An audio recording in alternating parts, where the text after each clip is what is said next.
قصر بلقیس۔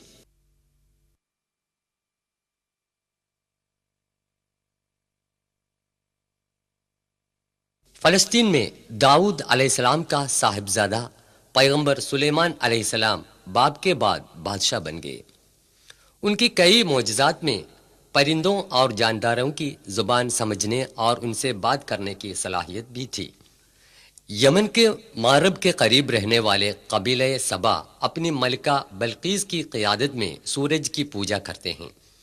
ایک پرندے نے یہ دیکھا، ایک دن اس نے سلیمان علیہ السلام کو یہ بات سنائی۔ یہ بلقیس کے مندر کا کھنڈر ہے جہاں سورج کی پوجا ہوتی تھی۔ بلقیس سلطنت بنی طبع کی ملکہ تھی۔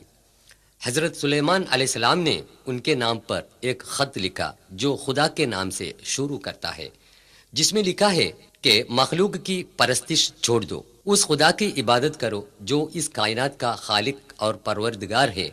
انہوں نے یہ بھی لکھا کہ خدا کا حکم مان کر سچے مومن بن جائے۔ خود ہی نے یہ خط یمن میں پہنچا دیا، جس نے حضرت سلیمان علیہ السلام کو ملکہ بلقیس کی خبر دی تھی۔ رانی سبا یعنی کہ ملکہ بلقیس کے محل کے کھنڈر یمن کے سبا میں آج بھی آپ دیکھ سکتے ہیں، جو مخلوق کی پرستش اور خرافات کی ظلمت سے صرف خدائے واحد کی عبادت کرنے کے لیے سچائی کے راستے میں آئی تھی۔ ملکہ بلقیس یمن سے 2200 کلومیٹر دور جروسلم میں حضرت سلیمان علیہ السلام کے پاس آئی۔ اس سے پہلے تخت ملکہ بلقیس معجزہ کے ذریعے حضرت سلیمان علیہ السلام نے جروسلم میں پہنچا دیا تھا۔ جروسلم میں پہنچ کر ملکہ نے اعلان کیا۔